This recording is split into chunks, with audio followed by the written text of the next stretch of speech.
Hey, what's up everyone? I'm Stephen here with Tiny House Listings, and I've gotten a lot of requests to share my little cabin in the woods that I spend a couple days a week out here, and I've shared it a few times on Instagram. Click on the link below and that'll take you to our Instagram page, but I've had a lot of requests to see this, and so I want to share it with you guys today. So here's a tour and I hope you enjoy.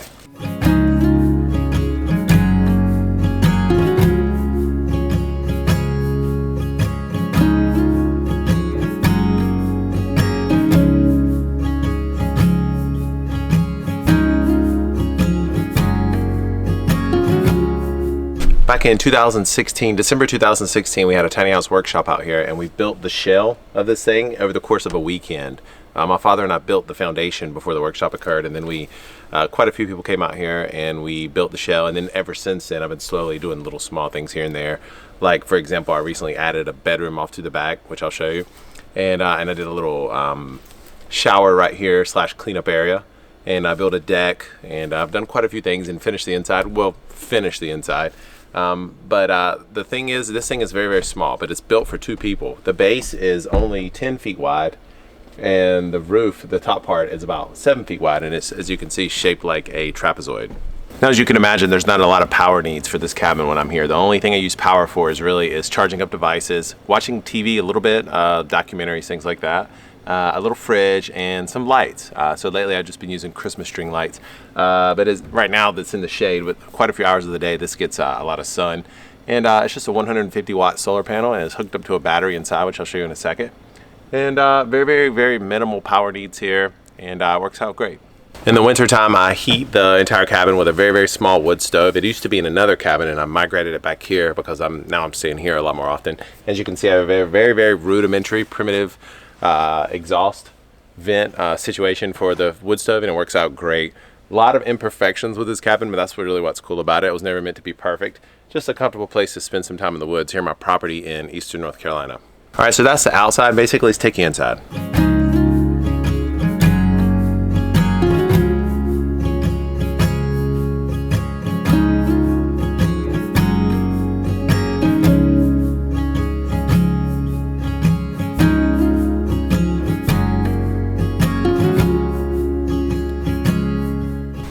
When you first come into the cabin, to the left, this is the kind of kitchen meal prep area. I've got a little fridge right here and a 1-burner butane stove, teapot.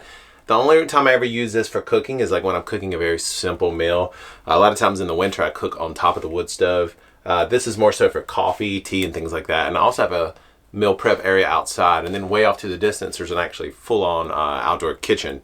So this is a great place to kind of get things done and you know, cook little simple meals. The original sleeping area, just a very small bed that works out great for guests. You may have noticed this stuff on the wall. It's called Reflectix, and it's a really simple way of putting up insulation. Eventually I will put siding or something over the top of this, but it's double layered, which creates a pretty good R value in here, especially with the wood stove. You actually have to open windows a lot of times and things like that because it gets so hot in here. So this has done a really good job in terms of insulating.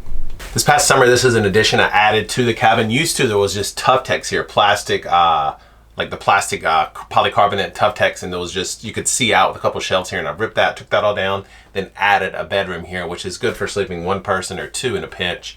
And I like it because it's really added a lot of room to this cabin. And you know, more oftentimes than not, when I come out here, a lot of times I'll have guests and things like that. So there's a sleeping area here, and then also here, so it can easily sleep 2, even 3 people. In the wintertime, this is one of my favorite things to do, is get the wood stove cranked up. I did a video quite a while ago, several years ago, where I first bought this and showed you all about it and how it works. You can click there if you want, and it'll let you learn more about this. This is more like a camp style stove, but it works absolutely great.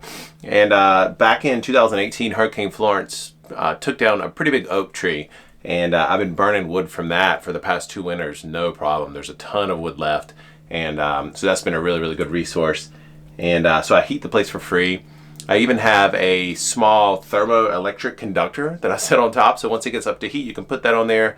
It generates power for a light, and also you can charge devices and things like that just from the heat.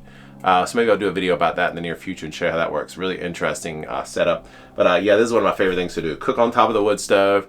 And if you've never been near a wood stove, but the heat from a wood stove is a much different type of heat than electricity or gas or something like that. It's like a dry heat that kind of just hits you. And if you have it the right temperature, it's one of the coziest things in the world. I absolutely love it. The entire cabin is powered up by this little guy right here, which is a great asset. I have several of these all-in-one like lithium batteries that you literally just plug and play. And so far, I'd say without a doubt, this is my favorite one. I've done a video on that, so click on the upper right-hand corner and you'll be able to get more info on this thing.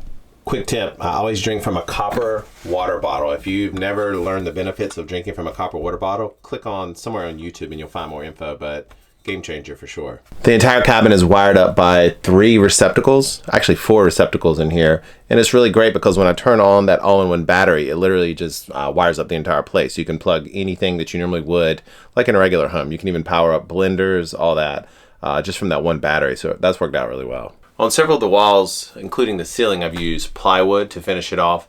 And then on some parts of the interior, I used leftover pine tongue and groove, which I really like. It has a weathered look.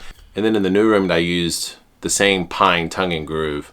And I really like the look of that. It has a cabiny feel, so that's great. All right, that's the interior, pretty short and sweet. I'll take you over to the bathhouse that I built this early fall in 2019. So let's go check that out. All right, so the bathhouse is 4 feet wide and it's about 8 feet long, so it's 32 square feet altogether. And it has 2 sections.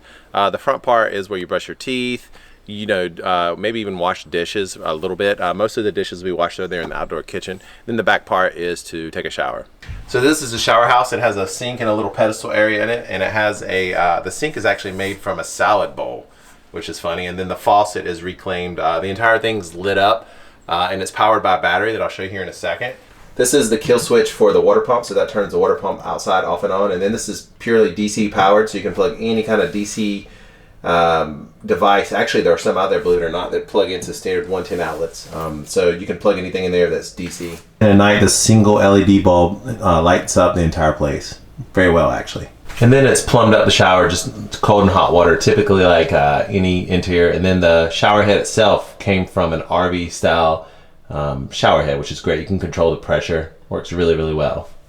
The hot water from the faucet in the shower comes from this on-demand propane tank, and it works great. It actually works beautifully. The water from the shower just drains right down into the ground, and it's no problem at all because there's a slope off the back and it just kind of drains away from the shower house. And then the gray water from the sink just drains right here out into a ditch. It's kind of like an old ditch. This property actually used to be a farm a long time ago, and the animals were able to drink water right here directly from this ditch that runs along the property. So the water comes from the roof. When there's rain, it goes into this like kind of homemade gutter that I made, and it drips down directly from this PVC pipe into the 55-gallon drum.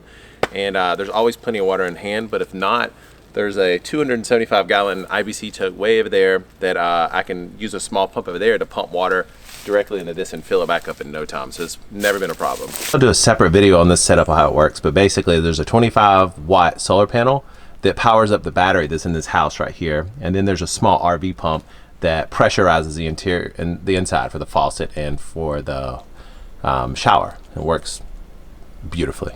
So anytime there's a drop in pressure by turning on the pump, so the water pump sucks water via that water hose out of here, and then it goes straight into the water pump and then into the shower. So this is my outdoor kitchen, very much a work in progress, but once it's done, I think it'll be a great asset to this whole little cabin right here. And there's other cabins along the property. People will be able to use this outdoor kitchen, a place to hang out at night. You know, I have like little lights strung up, make it to light the place up at night.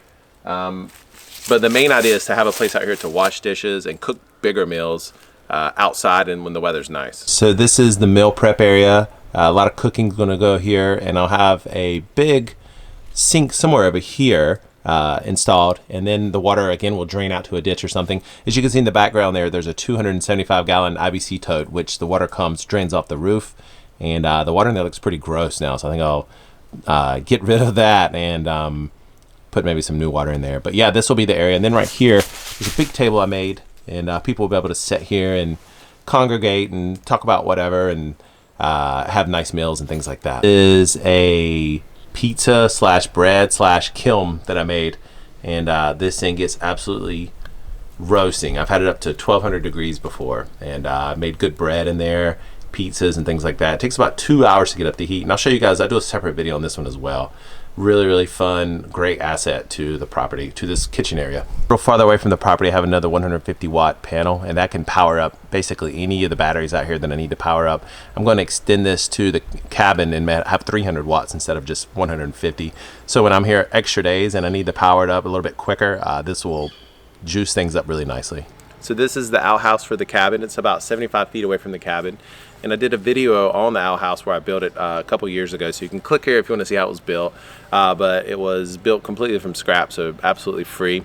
And off to the side here, there is a wood storage like lean-to keep the wood dry that I use for the wood stove. Very basic, very primitive, and it gets the job done. And I also like the fact that it's away from the cabin. In a cabin that small, you're not going to want to do your business like that close to where you sleep and eat, in my opinion. So it works out great. All right, that's it for my little cabin tour here in the woods. I want to thank you for watching. The total price of this entire setup is roughly about $3,000, believe it or not. So not much money involved. A lot of the wood was scrap wood or reclaimed, so that helped cut costs down. And the main cost was the time put into doing something like this. So if you're a person that needs a getaway, or even if you want to live full-time maybe by yourself out in the woods, this wouldn't be a bad setup, not a bad way to go, especially if you own the land. I know it wouldn't work for everyone, but for me, if my situation was a little bit different and I needed to, and I was retired or something like that, I would absolutely live here full time, no problem, because it's so easy to maintain. The costs are super low here, very simple, quiet. Wake up in the morning, hear the birds, it's great. So anyways, thanks for watching. If you have any questions, leave a comment down below. I'd be glad to answer it for you. And if there's any videos that you think would be a good spin-off from what I've done here that you'd like to see more, let me know that as well. But either way, thanks for subscribing. Happy 2020, and we'll see you on the next video. Thanks.